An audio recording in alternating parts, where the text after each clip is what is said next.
NeonicVoid Productions presents.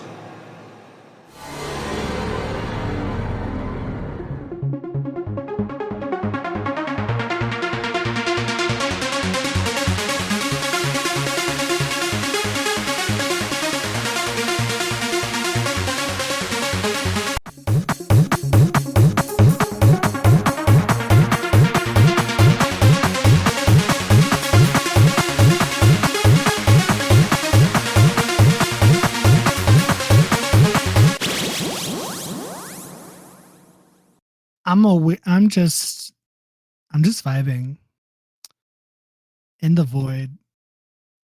But that's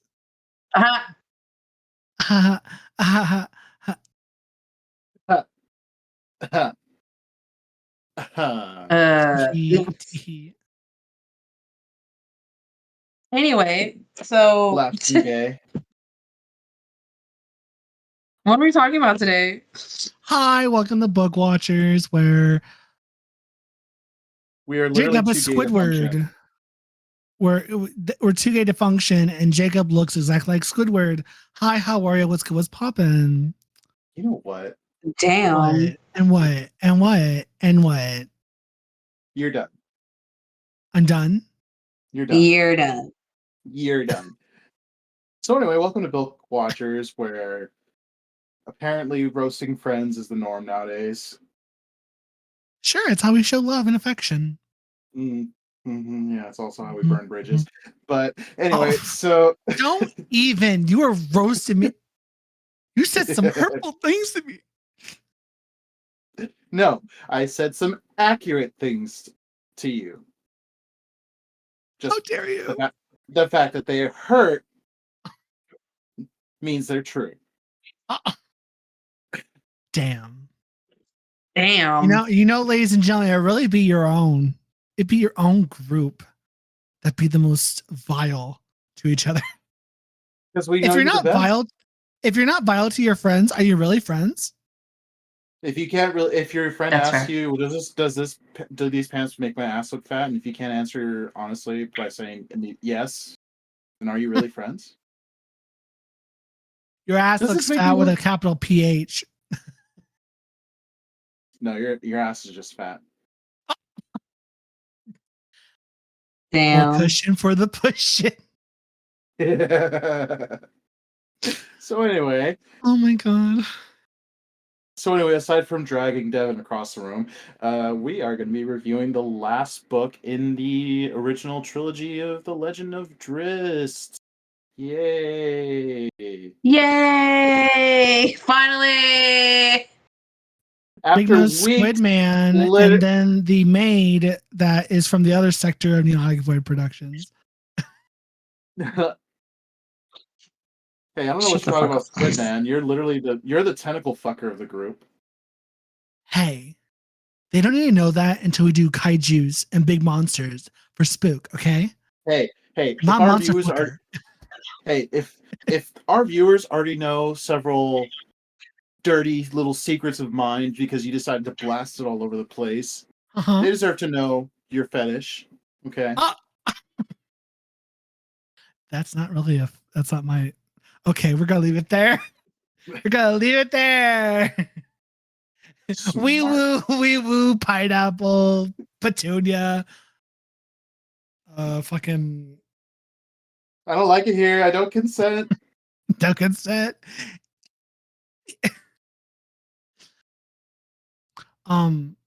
Before we get into the episode of the little gay boy, that's not a gay boy, Dark Elf, Drow. If you like this podcast, please follow us on Apple Podcasts, Spotify, whatever you listen to podcasts. Twitter at some point will be down there if it isn't already.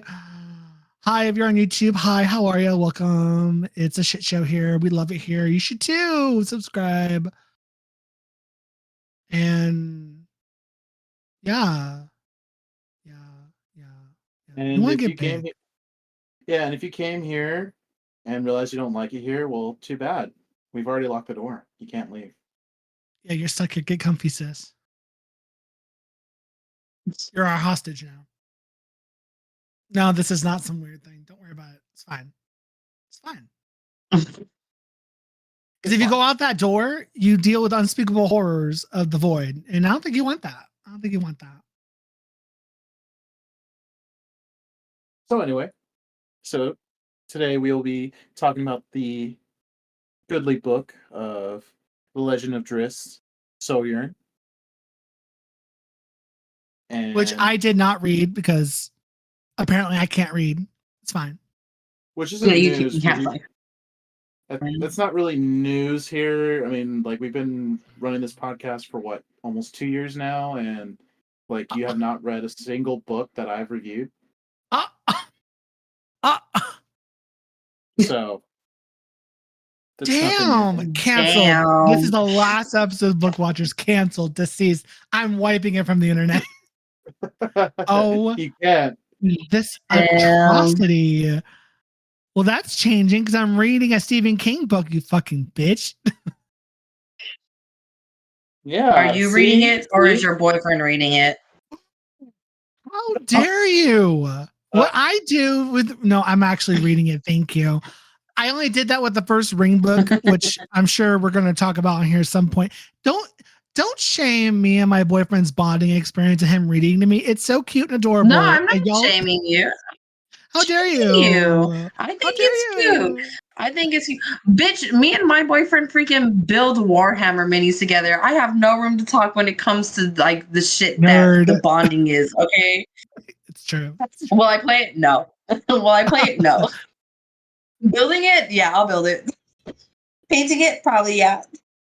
But no, I am currently reading a book because Kindle, Amazon Fire Kindle is amazing and has a font where my dyslexic ass can actually read something. So that's in the works. That's actually a thing. Will I finish it in time? Yes. Hopefully. Hopefully. Well, I still need to start. I need to start reading it because, like, I know you I do. got, like, you know, after I'm finished with a certain book that I'm currently reading right now, I'm going to start reading it. Yeah. And I'm almost done. I'm literally. I have a head start. No, you're not. What? Yeah, I am. Like, literally, while you guys were goofing off, I was reading this entire time, and I'm already like, shit, less than halfway there. Cool. Well, I got a head start then. Great. Okay. Because I know I'll you catch read up. like a fucking. I know you will. That's what I'm worried about because I want to finish the book before you do. We'll see if I actually can. So, anyway, so today we're talking about the third book in the Dread series, ending it finally. Well, when you see this episode, I'll be back to back. So, what's the third book called? It's called Sojourn. Sojourn. Of course, like all the Drizzt novels, is written by R.A. Salvatore or Salvatore. Publisher is TSR was the original, and then it switched to Wizards. Boo. Sorry, just the Wizards is kind of on my shit list for the moment. And it was released in 1991 with 320 pages with paperback. And then it got released as a hardcover in 2004. So take us on the journey. What happened in this book? So in the third book, it's Drizzt is about 40 years old at this point in his story. He has forsaken the ways of his people to live a better life on the surface of Faerun. And he greets the dawn each morning just to get him get him used to the new home that he's in. Even though, greeting the sun causes him great pain. And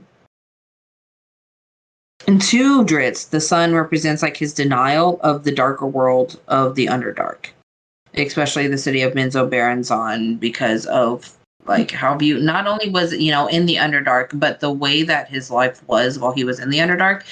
Per the last two books, it was a pretty dark life. So the sun really does represent the light is shining on him, and he's not going to live in the darkness anymore, in more than one sense of the term. Um, during one bad run-in with a skunk, Drizzt decides that he was going to leave his new home. That was the little cave that he was staying in. Further down in the mountainside, and he encounters a group of gnolls who kind of try to invite him to be an ally. Excuse me, sorry. He, not really knowing the ways the creatures are on the surface, doesn't know how evil gnolls could really be. And they outline a plan to raid a local farm and to kill and enslave the humans. And he didn't really like that too much. He was like, no. It gave him flashbacks of the raid that happened whenever they raided the elves, and how like they killed like all these. He was like, nah, I'm not about that. And with the help of Guinevere, he slays the band of gnolls. He was like, no, I'm not going to be killing these innocent people and enslaving them. And like he even like there's a time where he kind of like there's like a small time where he feels bad, like remorse for killing them. But and that's whenever he decides that he needs to learn more about the races that are living amongst him, you know? Like who are these people that he now shares land with? And he starts this by studying the family that lives on the farm. He learns that this family is the family of the Thistledowns. They live right outside of the village of Amaldabar. And like after like what, a week of watching these people live their lives, he takes it upon himself to become like a guardian for them. He sees them as just good people who are just trying to live an honest life. And even with like the little arguments that the siblings have, like he's like, no, these people are wholesome and they need protection. So he takes it upon himself to do that. There is a day where he is watching, and there was a boy who, instead of doing his daily chores on the farm like he usually does, he sneaks off. And Drizzt decides to follow him. And he does get caught. Like he pretends to get, like the boy pretends to get caught to draw him out. And he tries to communicate with him unsuccessfully because there's a big language barrier between Undercommon and Common. Very much so. Because Drow speak in Undercommon. He tries to befriend him, doesn't work. The boy runs away to tell of his encounter to his family. And he says, the Drizzt attacked me. And the family doesn't really believe him, but he does convince his siblings to draw him out.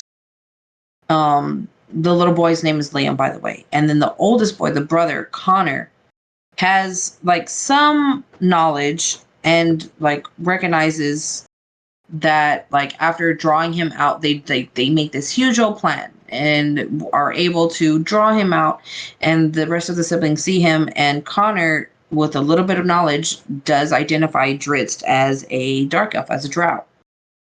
And this knowledge is brought to the villagers and like the head of the village and everything like that, and they decide to start looking for Drizzt. They start hunting him down. And prompting McGristle, Roddy McGristle, who is a bounty hunter and trapper, to go looking for him. During this hunt, McGristle does run into Drizzt. He has 2 dogs, and these two dogs attack Dritz.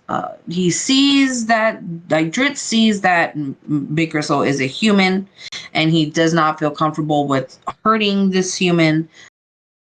But is basically forced to kill one of the dogs and maims McGristle in the process.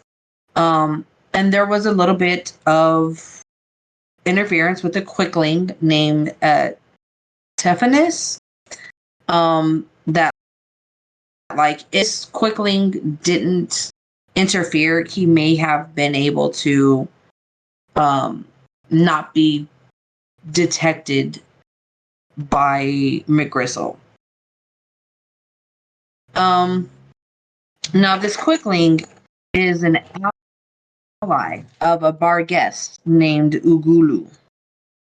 And after realizing that it was Dritz and his panther who killed his best soldiers, the Gnolls, Ugulu takes it upon himself to enact vengeance upon Dritz.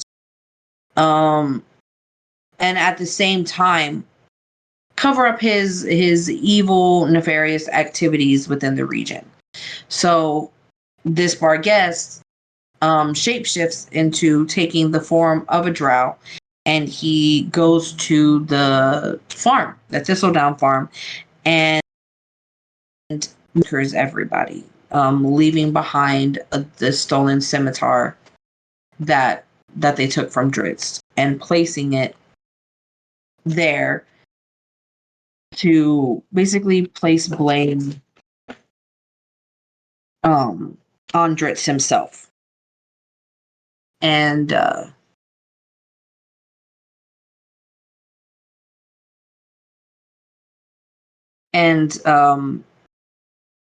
shoot, I forgot where I was at. When Dritz learns of the tragedy, it was early morning. He watches the farm like he always does, and he sees that nobody's come out. There's no activity going on this farm at all. So he takes it upon himself to go investigate, and he sees the family. He sees what happened to the family, and he has so much grief, and he feels like it's his fault, the reason why this family got killed, that he vows to enact his own vengeance upon the like whoever killed the Thistledowns. Mm-hmm. Meanwhile, while this is happening, the mayor sends word to Sundabar of a drow.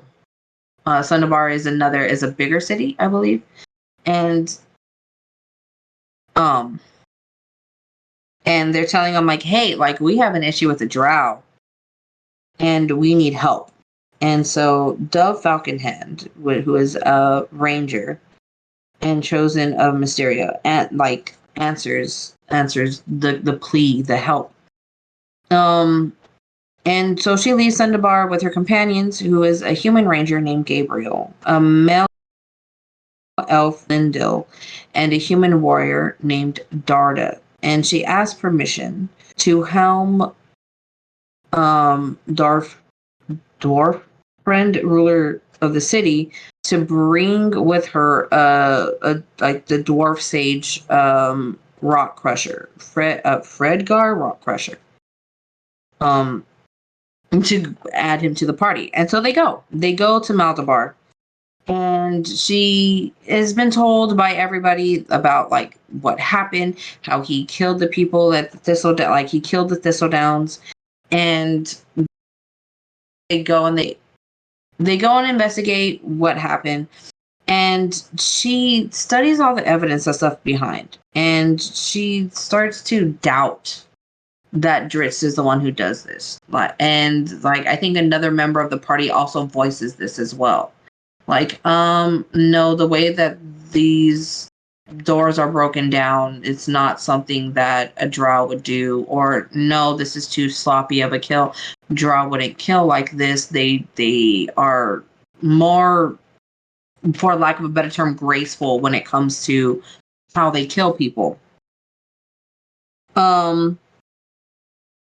But meanwhile, like Dritz is doing his own investigation. He is looking for these people, and he does find the lair of Ugulu. And he kills Ugulu's brother, and with the help of Guinevere, he does Ugulu himself. I believe after like the confrontation of like, yeah, I'm the one who killed the Thistledowns. And Dritz saw red and killed him with the help of Guinevere. He is pursued by some of Ugulu's allies, which is a giant named Lagerbottoms, and is offered the same alliance as the Gnolls offered. But kind of it ended in the same result because he found out that this hill giant was allies with Ugulu, and he's like, oh no, fuck this, and he kills him. But that leaves him seriously injured. And as he's fleeing this area, the party that Lady Falconhand has been leading is kind of like hot on his tail. And like he confronts Calindril, and he convinces him of his good intentions. Calindril does try to attack him, but Dritz is doing everything in his power not to injure this guy. He's just trying to disarm him, and eventually he leaves. But later, Dritz actually helps this party because a stone giant ambush happens, and Dove's party provides like healing aid for Dritz after like seeing like his severe wounds and like let him go. They confirm that he's innocent. Like, look, if this Dritz was gonna kill anybody, that he would have tried to kill us, and he didn't. He helped us out, and this guy's a good guy, So we're just gonna leave him alone. But Roddy McGristle is not having it. He wants that 2,000 gold bounty, and he wants to avenge his dead dog and his fucked up face, basically. I know. And yeah, he's not fucking having it. He wants Dritz's head served on a fucking silver platter. I feel that. So Dritz, he moves on and he settles in a place called Dead Orc Pass. And he has been surviving on a diet of fish and taking shelter in one of the many caves that's in the area. Fortunately for him, Calindril, who is, from Dove's party, has been keeping an eye on him and like provides kindling every once in a while, like for whenever winter happens. Gosh, I lost where I was at. On like and unknowingly too, like Dritz has no idea like who's giving him this kind of aid. And it's at this time where he learns, like he has his first taste of snow. Like he needs to find a better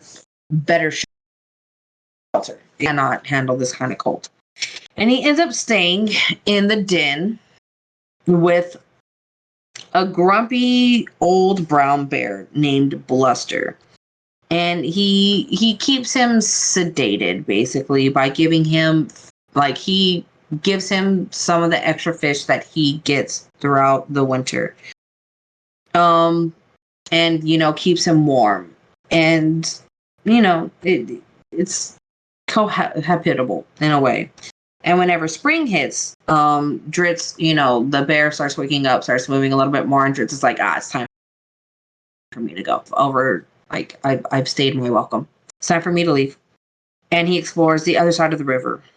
And he runs afoul of the Orc King Growl. With the aid of Montolio de Brucci, I think that's how you pronounce it, or de Bruche, the blind ranger of Maliki, he defeats the orcs, wargs, and the stone giant that was sent to kill him. And he is taking under Mushi's wing. That's what he's called. He's called Mushi. During this time in Mushi's Grove, he is taught more of the common. Yeah, that's what it's called. The language that everybody understands up on the surface is just called common. And so he's not, but he's learning. And the ways of the ranger and of Maliki, the goddess of the forest. It is also a time of healing for him. Mushi helps Dritz come to terms with his guilt over the deaths of and like others that he's cared about. And you know, they become really good companions. Roddy McGristle is able to track Dritz to Mushi's Grove. But Mushi and McGristle kind of, oh God, what's the word for it? He goes up to Mushi and was like, hey, like, I'm tracking the drow here. Like, have you seen him? And Mushi, being the fucking bitch that this guy is, he's like, nah. I saw him, yeah, but he's not here. He went that way. Like, he pointed him in and sent him on a red herring.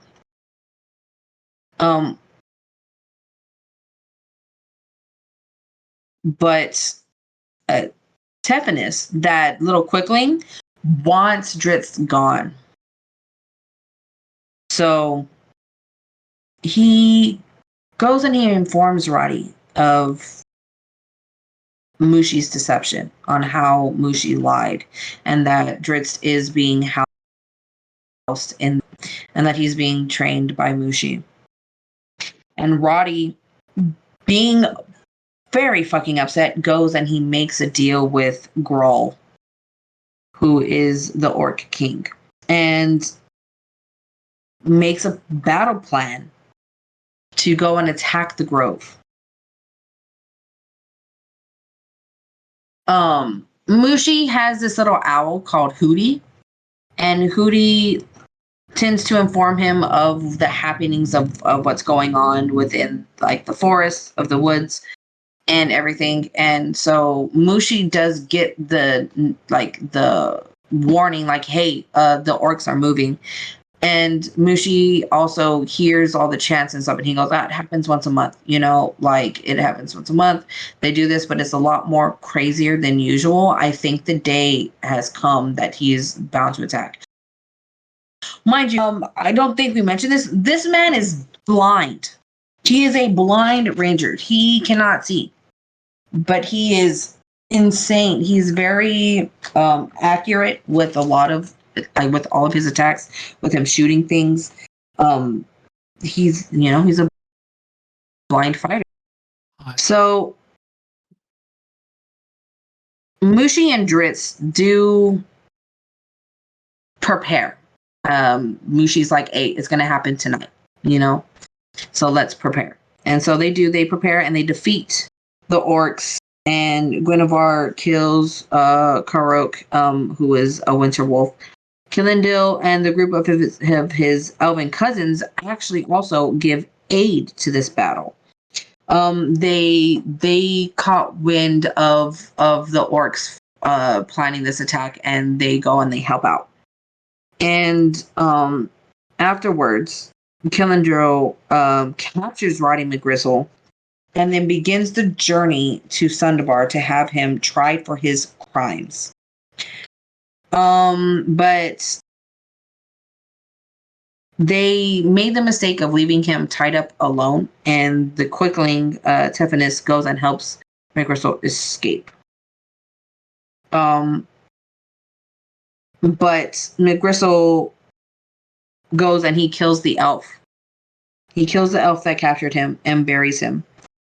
And Tephanis, fearing another the drow, deceives the new guy that deceives McGristle and says, like, no, Dritz is dead. You don't have to worry about Dritz, because McGristle is still 100% like down to fucking kill this guy. And like Tephanis is like, no. the drow is dead. You don't have to worry about him because he doesn't want to deal with drow. He doesn't want to deal with Dritz anymore. So he lies. And McGristle leaves alone and like leaves. Soon after, Dritz finds Mushi. He starts living with Mushi for a while, to the point where Mushi grows old. And they had a good heart to heart. He's like, well, what are you going to do? Like, I'm not going to be here forever. And, you know, there's companions that you meet that you're going to outlive them, you know? And I don't think Dritz was ready for the loss of a close friend like that. But there was a day where he does come back to the grove after some time. Like, I guess he was out patrolling or whatever, or he finds Mushi dead. And during that earlier conversation, he did make Dritz promise that if Mushi died, that Dritz would leave the grove and never return. So Dritz stays true to his promise and leaves. And he journeys through the land of the north, and he's turned away and chased by the dwarves of the citadel. And he finds rejection in other towns that he tries to make his home in. But he takes it in stride. Like he now has the goddess of Maliki in his heart. So like he's not taking it too bad, you know? Fast forward to 6 years later, during they're saying this his 7th winter on the surface, but I'm pretty sure it's been longer than that. Tephanis's lie to what's his face? To McGristle has been revealed in Westbridge. And the bounty hunter heads to Marabar and in search of his like long lost bounty. Dritz by now has taken up with the Weeping Freres, which is a group of beggars and zealots who believe that the more they suffer, the less the world has to endure. Knowing their favorite route of traveling to Marabar via the tunnel, Tephanis traps the party within, leaving them like no choice but to face a vulnerable but kind of stupid red dragon nicknamed Hephaestus. I fucking love that. I love that his name is Hephaestus. Thanks to the clever deception thanks to the clever deception by Dritz, they manage to escape, and Dritz takes on one of the Frere's advices and heads to Tin Towns in Icewind Dale. We're going to Icewind Dale, bitches. We're going to one of the biggest known cities in the land. And the place is full of rogues where like there's a bigger chance that he can find acceptance. McGristle eventually catches up with the monks after like Dritz leaves, like after he has parted with them. And Tephanis, the Quickling, I'm just gonna call him the Quickling because he reveals that he trapped the party in the tunnel, going against McGristle's plans because that's not what he wanted to do. And in a fit of rage, kills the Quickling and tortures the monks for information before murdering them as well. This guy is a fork. And Dritz journeys to Tin Towns in Icewind Dale. He's rejected by Cassius, the spokesman for Abrin Shandir. However, Cassius suggests that he makes a home instead on the northern slopes of Karin, which is on the borders of like Clan Battlehammer. And if he does this, there's a chance that he could win over the public eye by protecting the settlements that are there. And this is where he meets the love of his life. This is where he meets Caddy Bree, who I love this woman. I love Caddy Bree so much. Caddy Bree is the adopted daughter of Brenor Battlehammer in the lower slopes of the carving, and he makes acquaintances with her. Sees her, he's reminded strongly of the younger Thistledown, named Liam. For it's really weird. I'm sorry, this is really weird. I love Caddy Bree, and I love that they become a thing. But whenever he meets her, she's around the same age as Liam was, and is captivated by her charm and zest. And after a fight with a polar worm, Brunor comes into contact with Dritz for the first time. Mr. Caddy Bree's adopted father. And he almost comes to blows. Like they almost start fighting, but Dritz walks away. He doesn't want anything to do with it. Which leaves Brenor to hobble home, and he's pissed. And he is so mad that his daughter has been meeting with this drow and forces her to give her word that she will not meet with him ever again. McGristle turns up to the dwarf's home not long after the clan, but not long. They're not impressed with him. They think he's rude. They don't like him. And McGristle tells him that Dritz murdered the Thistledowns, but Brenor's like, nah, I'm not having none of this shit. And the Dwarven King turns him down and warns his daughter to stay away from the drow a second time. Caddy Bree obviously disobeys her father and runs to confront Dritz on the claims of murdering the Thistledowns. And Dritz kind of calms her fears and tells her that their friendship remains unchanged. He sends her back home. And he sends her back home, and he's getting ready to leave. He's getting ready to flee. But he has to turn back to aid Caddy Bree, who is being held hostage by McGristle. And Dritz confronts him, and he relates to how vengeance is all he seeks. He does not care for the murdered family or the bounty whatsoever. And there's a fight that happens between Dritz and McGristle. And Dritz is reluctant. He doesn't want to fight this human. He doesn't want to injure any humans ever. And he gives McGristle the chance to flee. But McGristle, no, he doesn't. No, he wants to kill Dritz. Eventually, Dritz does win by knocking McGristle unconscious. He doesn't hurt him that bad. And when he wakes up, he's met by Brenor, and Brenor banishes him from Icewind Dale. He is not allowed in the lands of Icewind Dale anymore. And Dritz, starting to feel like he's just damned to always be an outcast, states that he will leave. He'll leave Icewind Dale as well. And but Brenor begs him to stay and to watch over Caddy Bree. And at last, he's heard the words that he has been waiting to hear for years. And he's told, welcome home. As Icewind Dale becomes his home. That's the end of Soldier. That's the end of the book.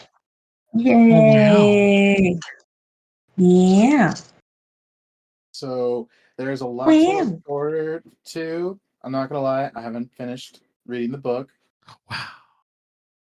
But I know.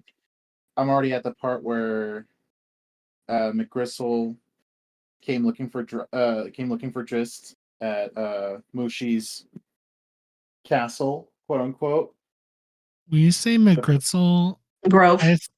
I say I hear McGriddle. I'm like, Yeah, Sorry. that's official. That's how I'm gonna be reading his name for the rest of the book. McGriddle. McGriddle. McGriddle. Yeah, his name is McGriddle. His name is McGriddle. No, but yeah, no, fuck that guy. I hated him through the entire book. I hated that guy. I was like, shut up. As we all should. Yeah. Yeah. But yay! Yay! What are your thoughts so far on what you have read in this book, Jacob? This book is by far my favorite out of the three. Just because I love that Drizzt is now finally out of the Underdark, because the Underdark obviously is a bad Yes. place. Yeah, it's a bad place. I was happy Yes. that he walked away from Menzoberranzan in the first book. But the second book for me was hard to read because like he was just so alone, and um he was becoming more and more of a savage uh in the decade that he spent alone. And I was really happy when he met Belwar, because I uh love Belle. I loved him too. He was such a good friend to Drizzt, and you know, I'm I hoping know. like okay, I'm sorry, like I was paying attention, I promise, but um Mhm. like he hasn't met that elf child he saved, has he? From the first book. No. Okay, No, I'm he has not. okay because I'm hoping he does meet her, like, and maybe in one of I'm the future books.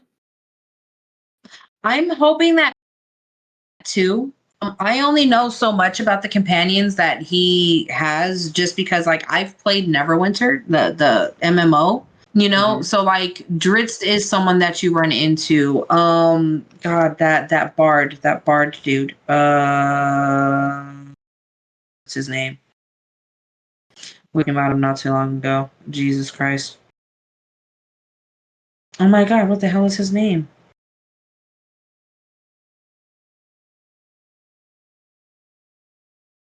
Jarl Axel. Oh Like yeah, yeah, yeah. you run into Jarl Axel, you run into Caddy Bree, you run into Warhammer.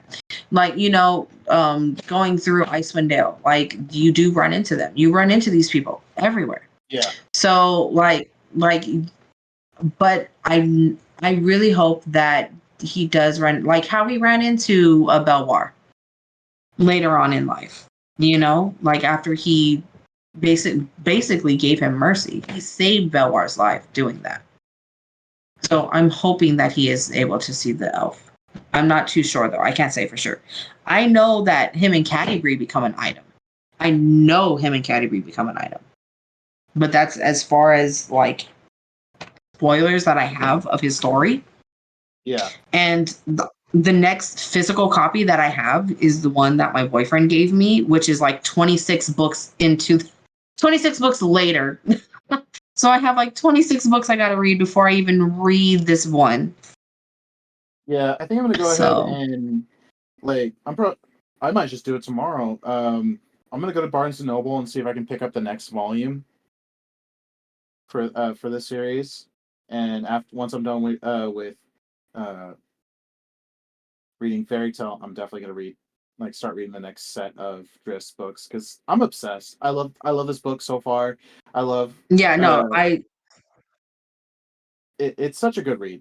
And it's just like I'm just so reading it but myself. well, Yeah, go ahead. I got to give you the this link, but like the Legend of Dritz books in order. So after the Dark Elf Trilogy, the next one that they say to read is actually the Cleric Quintet, which I don't think it like it doesn't follow Dritz's story.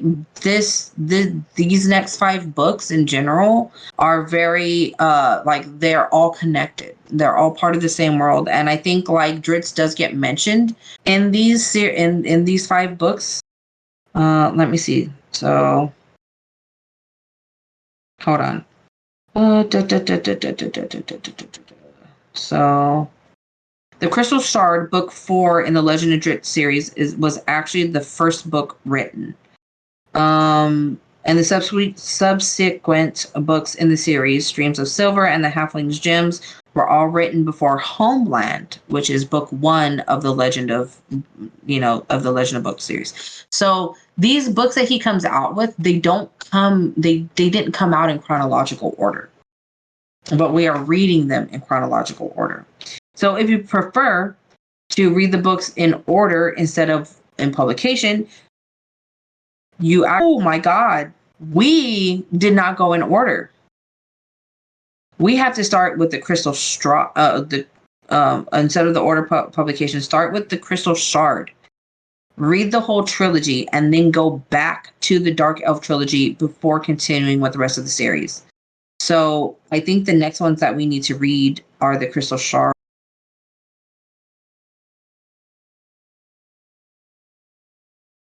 No? Post. Well, Dark Elf Trilogy. In the volume of The Legend of Drizzt that I have, at the very beginning, it does have like a list of books for The Legend of Drizzt. And right after the third book, the next book on the list is The Crystal Shard. So I think this list is in order. Well, so the card is the 4th book of Drizzt series, of his story, yes. But with the whole world that Drizzt is in, the cleric quintet, it would be the next in that whole series, because what happens with the crystal, what is it? The Crystal Shard, it's gonna, hold on.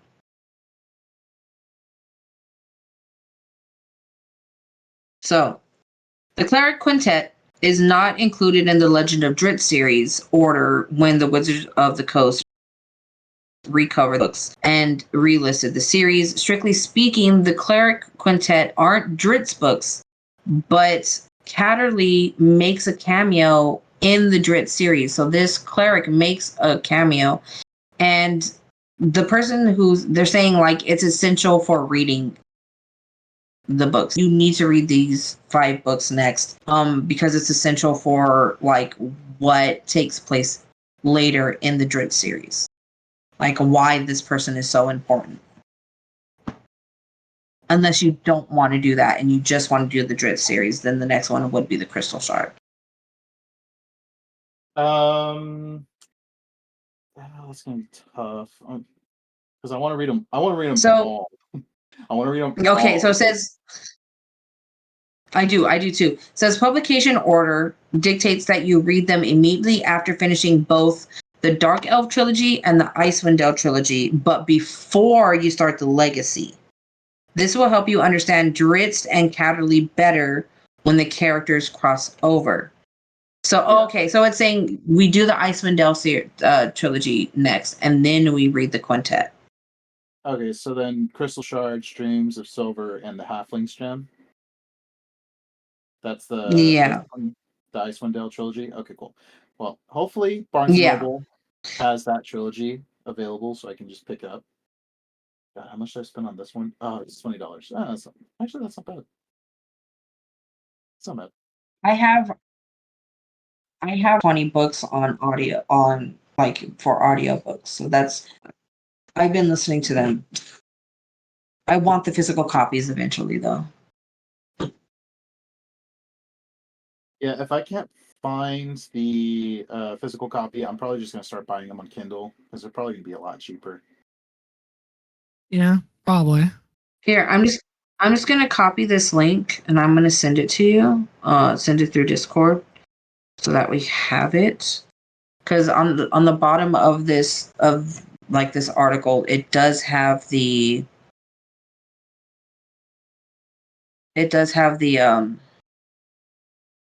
what books to what to read in order.